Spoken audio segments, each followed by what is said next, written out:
اللہ الرحمن الرحیم الحمد للہ رب العالمین والصلاة والسلام علی رسولہ الامین وعلی آلہ واصحابہ اجمعین۔ دوستو بھائیو، اکثر لوگ سوال کرتے رہتے ہیں کہ بھئی ہم یہ کر سکتے ہیں، یہ کر سکتے ہیں، یہ کر سکتے ہیں حالت روزے میں۔ تو آج آپ کے سامنے وہ چیزیں بیان کرتا ہوں جو حالت روزے میں روزے دار کے لیے یعنی جائز ہے اور وہ چیزیں مکروہ نہیں ہیں۔ مثال کے طور پر حالت روزے میں اگر کوئی آدمی بھول چوک سے کھا لیتا ہے یا پی لیتا ہے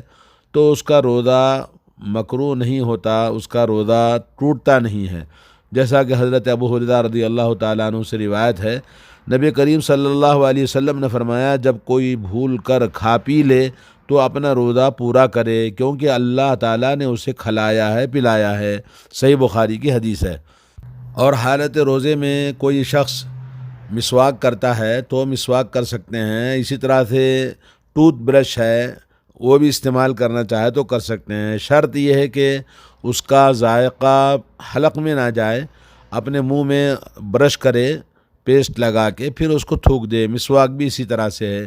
حضرت عامر بن ربیعہ رضی اللہ تعالیٰ عنہ سے روایت ہے، میں نے نبی کریم صلی اللہ علیہ وسلم کو روزے کی حالت میں اتنی مرتبہ مسواک کرتے دیکھا ہے کہ گن نہیں سکتا۔ صحیح بخاری کی حدیث ہے۔ تو اس طرح سے جب نبی علیہ السلام نے مسواک کیا ہے تو مسواک کے اندر ذائقہ ہوتا ہے، نمکین ہوتا ہے۔ تو اسی طرح سے آپ پیسٹ بھی استعمال کر سکتے ہیں، برش استعمال کر سکتے ہیں۔ اور تیسری چیز ہے کہ حالت روزے میں اگر کوئی شخص گرمی کی شدت کی وجہ سے جسم پر کریم لگاتا ہے یا سر میں تیل لگاتا ہے یا یہ کہ اپنے سر کے اوپر پانی ڈالتا ہے تو کوئی حرج نہیں، کر سکتے ہیں۔ گرمی کی شدت کی وجہ سے پانی نہا سکتا ہے، جیسا کہ حضرت ابو بکر بن عبد الرحمن رحمۃ اللہ علیہ صحابہ میں سے ایک صحابی سے روایت کرتے ہیں کہ قال رأیت النبی صلی اللہ علیہ وسلم یصب الماء علی راسہ من الحر وہو صائم۔ سنن ابو داؤد کے اندر حدیث ہے کہ اللہ کے نبی صلی اللہ علیہ وسلم کو میں نے دیکھا کہ گرمی کی شدت کی بنا پر آپ سر کے اوپر پانی بہا رہے تھے۔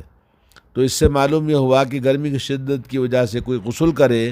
یا کہ کریم لگائے جسم پر تو کوئی حرج نہیں، جسم میں کہیں بھی کریم لگا سکتے ہیں۔ جی اور اسی طرح سے نمبر 4 یہ ہے کہ حالت روزے میں اگر کوئی شخص احتلام ہو جائے، سونے کے بعد میں اس کو احتلام ہو جائے تو اس سے روزہ نہیں ٹوٹتا ہے، اور وہ کیونکہ اس کے اختیار میں نہیں ہوتا ہے تو اس کا روزہ صحیح ہے۔ حضرت ابن عباس رضی اللہ تعالیٰ عنہ فرماتے ہیں، الصوم مما دخل ولیس مما خرج، یعنی حضرت عبداللہ ابن عباس حضرت اکرمہ فرماتے ہیں کہ روزہ کسی چیز کے جسم میں داخل ہونے سے ٹوٹتا ہے، جسم سے خارج ہونے سے نہیں ٹوٹتا۔ یعنی کسی کو منی خارج ہو گئی احتلام کے ذریعے، یا یہ کہ مذی یا ودی خارج ہوتی ہے تو اس سے روزہ نہیں ٹوٹتا ہے۔ آدمی غسل کر لے اگر احتلام ہو گیا ہے، یا مذی اگر خارج ہوئی ہے تو اس کو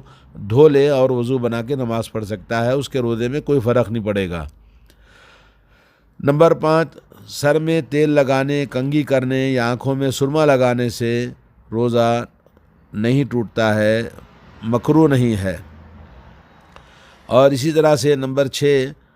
ہنڈیا میں پکانے کے دوران عورت زبان پر اس کا ذائقہ چکھتی ہے، یا یہ کہ حالت روزے میں کوئی آدمی کوئی چیز پڑھ رہا تھا یا منہ کھلا ہوا تھا تو اس کے حلق میں مکھی چلی گئی یا مچھر چلا گیا تو اس سے بھی روزہ نہیں ٹوٹتا ہے۔ اور نمبر 7، روزے دار گرمی کی شدت میں کپڑا پانی میں تر کر کے بدن پر رکھ سکتا ہے۔ حضرت عبداللہ بن مسعود رضی اللہ تعالیٰ عنہ سے مروی ہے، اذا کان صوم احدکم فلیصبح دہینا مترجلا، فرماتے ہیں کہ جب تم میں سے کوئی روزے دار ہو تو اسے تیل کنگھی کر لینا چاہیے۔ اور اسی طرح سے حضرت حسن رضی اللہ تعالیٰ عنہ فرماتے ہیں، روزے دار کے لیے ناک میں دوا ڈال لینے میں کوئی حرج نہیں ہے، بشرطے کہ حلق تک نہ پہنچے، نیز روزے دار سرما لگا سکتا ہے۔ یعنی بہت سارے لوگ ہیں آنکھوں میں دوا ڈالنے کی ضرورت پڑتی ہے تو حالت روزے میں دوا ڈال سکتے ہیں۔ اگر اس کا ذائقہ حلق میں اترتا بھی ہے تو علماء اکرام نے کہا کہ اس کو تھوک دینا چاہیے، حلق میں آنے سے جب کڑواہٹ معلوم ہو تو اس کو تھوک دے تو کوئی حرج نہیں ہے، کیونکہ وہ دوائیں جو کان میں ڈالی جاتی ہیں یا ناک میں ڈالی جاتی ہیں تو اس میں کوئی غذا نہیں ہوتا، کوئی وٹامن نہیں ہوتی ہے، گلوکوز نہیں ہوتا ہے، بلکہ وہ دوا ہوتی ہے، تو ان کے ڈالنے سے حلق میں اگر اس کا اثر پہنچتا بھی ہے تو اس کو تھوک دینے سے اس کا روزہ صحیح ہو جائے گا۔ حضرت عبداللہ بن عباس رضی اللہ تعالی عنہما فرماتے ہیں کہ روزے دار ہنڈیا یا کسی دوسری چیز کا ذائقہ چکھ لے تو کوئی حرج نہیں ہے، یعنی پکانے کے دوران عورت کو کبھی چکھنے کی ضرورت پڑتی ہے کہ بھئی نمک ہے یا مسالہ ہے نہیں ہے تو چکھنے میں کوئی حرج نہیں ہے۔ حضرت عطا اور حضرت قتادہ رضی اللہ تعالیٰ عنہ نے کہا کہ روزے دار اپنا تھوک نگل سکتا ہے۔ حالت روزے میں کچھ لوگوں کو تھوک بار بار ایسے احساس ہوتا ہے کہ بھئی میں روزے سے ہوں، بار بار تھوک ہوتا ہے تو بار بار تھوکتے رہتے ہیں، ایسا نہیں تھوکنا چاہیے، اس سے حلق سوکھ جاتا ہے، بلکہ حضرت عطا جیسے حضرت تابعی ہیں اور حضرت قتادہ رضی اللہ تعالیٰ عنہ صحابی ہیں، کہتے ہیں کہ حالت روزے میں آدمی کو روزہ دار تھوکے نہیں بلکہ تھوک نگل جائے تو تھوک کے نگلنے سے روزہ نہیں ٹوٹتا، لیکن شرط یہ کہ تھوک کو جمع کر کے منہ بھر کے نہ نگلے بلکہ جیسے جیسے آتا ویسے ویسے نگلتا جائے تو اس کا کوئی حرج نہیں ہے۔ اور اسی طرح سے حضرت عبداللہ بن عمر رضی اللہ تعالیٰ عنہ نے روزے کی حالت میں کپڑا تر کیا اور اپنے جسم پر ڈالا، یہ صحیح بخاری کے اندر موجود ہے۔ جی، اور حضرت حسن رضی اللہ تعالیٰ عنہ نے کہا کہ اگر مکھی روزے دار کے حلق میں چلی جائے تو کوئی حرج نہیں ہے۔ جی، تو اگر اسی طرح سے اگر کسی پر غسل فرض تھا لیکن دیر سے اٹھا تو وہ پہلے روزہ رکھ لے، بعد میں غسل کر لے، البتہ کھانے سے قبل وضو کرنا ضروری ہے۔ یعنی جیسے رمضان میں میاں بیوی ہیں، ان کا ہم بستری ہو گیا یا ایک احتلام ہو گیا تو آدمی روزہ رکھنا ہے تو اس کو ٹائم نہیں ہے غسل کرنے کے لیے تو پہلے کھانا کھا لے، پھر بعد میں اس کو غسل کر لینا چاہیے۔ جی، حضرت ابو بکر بن عبد الرحمن سے روایت ہے کہ میں اور میرے والد حضرت عائشہ رضی اللہ تعالیٰ عنہا کے پاس آئے۔ حضرت عائشہ رضی اللہ تعالیٰ عنہا بیان کرتی ہیں کہ میں گواہی دیتی ہوں کہ رسول اللہ صلی اللہ علیہ وسلم احتلام کے سبب سے نہیں بلکہ جماع کے سبب حالت جنابت میں صبح کرتے اور غسل کیے بغیر روزہ رکھتے، بعد میں نماز فجر سے پہلے غسل فرماتے۔ پھر ہم دونوں حضرت ام سلمہ رضی اللہ تعالی عنہ کے پاس آئے اور انہوں نے بھی یہی بات کہی، یعنی حضرت ام سلمہ اور حضرت عائشہ رضی اللہ تعالی عنہ سے ثابت ہے صحیح بخاری کے اندر کہ روزے دار روزہ رکھنے کے لیے اگر ناپاک ہے تو پہلے کھانا کھا لے، بعد میں غسل کر لے، کوئی حرج نہیں ہے، لیکن نماز فجر کے لیے غسل کر کے نماز فجر پڑھنا ضروری ہے۔ یہ نہیں کہ آپ کو کھانا کھا لیا روزہ رکھنے کے لیے پھر سو گیا، نماز فجر چھوڑ دیا، ظہر میں اٹھ کے غسل کیا، یہ غلط ہے۔ جی، حضرت عائشہ رضی اللہ تعالیٰ عنہ فرماتی ہیں کہ رسول اللہ صلی اللہ علیہ وسلم حالت جنابت میں کھانا یا سونا چاہتے تو پہلے نماز کی طرح وضو بنا لیتے، یعنی وضو بنا لینا چاہیے، جیسا کہ کہا کہ اگر آپ کو کھانا کھانا ہے حالت ناپاکی میں تو پہلے وضو بنا لے، پھر اس کے بعد کھانا کھائے، پھر اس کے بعد غسل کرے۔ جی، اور اسی طرح سے روزے کی حالت میں بیوی کا بوسہ لینا جائز ہے بشرطے کہ آدمی جذبات پر قابو رکھتا ہو۔ کل میں نے بتایا تھا کہ ایک آدمی نے نبی علیہ السلام سے اپنی بیوی سے گلے ملنے، بغل گیر ہونے، مل کے جسم لگانے کی اجازت مانگی تو آپ نے اجازت دے دی۔ اسی طرح ایک دوسرے آدمی نے وہی سوال کیا تو آپ نے اس کو منع کر دیا۔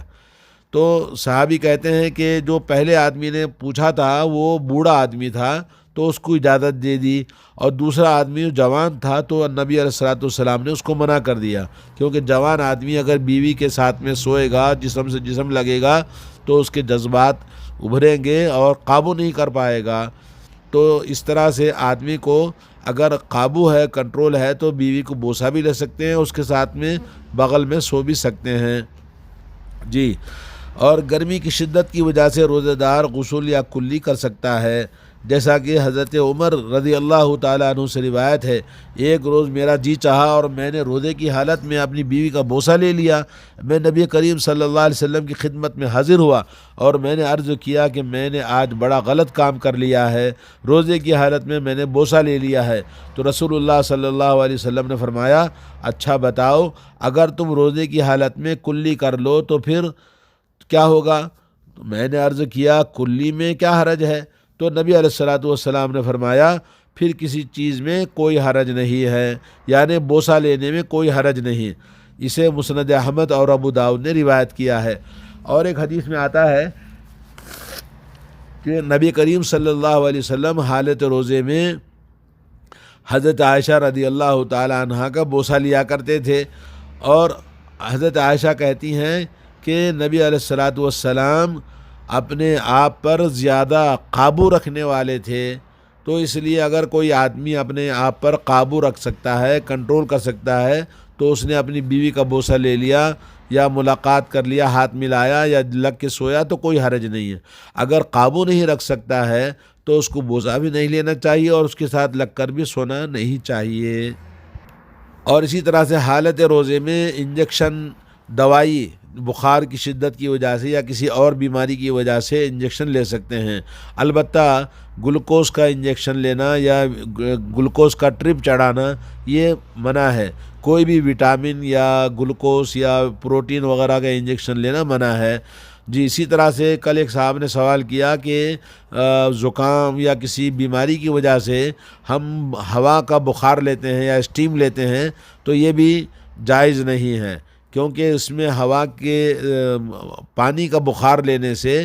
پانی کے بخار میں، پانی کے اسٹیم میں پانی کا حصہ ہوتا ہے جو کہ جسم میں جانے سے اس کو تسلی ہوتی ہے، اس کی ٹھنڈک پڑتی ہے، تو منہ سے کسی بھی طرح کا، ناک سے ہوا،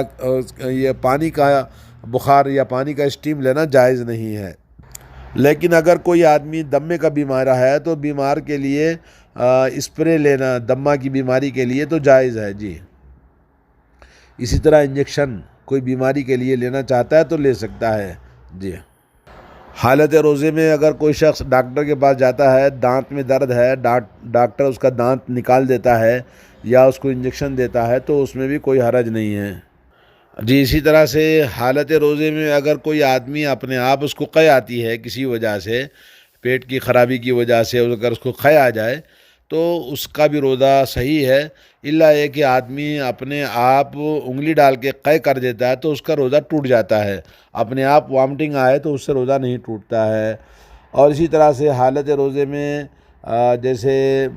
سرما لگانا ہے یا یہ کہ کاسمیٹک وغیرہ استعمال کرتی ہے خاتون تو وہ بھی کوئی حرج نہیں ہے۔ جی، حالت روزے میں ناک چھٹی تو اس سے کوئی فرق نہیں پڑتا روزے پر۔ اسی طرح سے حالت روزے میں اگر کوئی آدمی یعنی کسی بلڈ چیک کرنے کے لیے خون دیتا ہے تو وہ بھی کوئی حرج نہیں ہے، دے سکتے ہیں۔ اور اسی طرح سے ایک ہوتا ہے حیض اور ایک ہوتا ہے استحاضہ۔ استحاضہ وہ حیض نہیں ہوتا ہے بلکہ غیر پیریڈ میں، غیر اس کے مقررہ دنوں کے علاوہ کبھی گرمی کی وجہ سے ایسے ہی خون آ جاتا ہے تو اس سے بھی روزہ نہیں ٹوٹتا ہے، وہ عورت اپنا روزہ کنٹینیو کرے گی، روزہ بھی رکھے گی۔ جی، اور حالت استحاضہ میں جس کو اگر کسی کو شکایت ہے خون آنے کی تو وہ عورت روزہ بھی رکھے گی اور ہر نماز کے وقت میں اس کو دھو کر صاف کر کے نماز بھی پڑھے گی۔ وصلی اللہ علی نبینا محمد وعلی آلہ واصحابہ اجمعین۔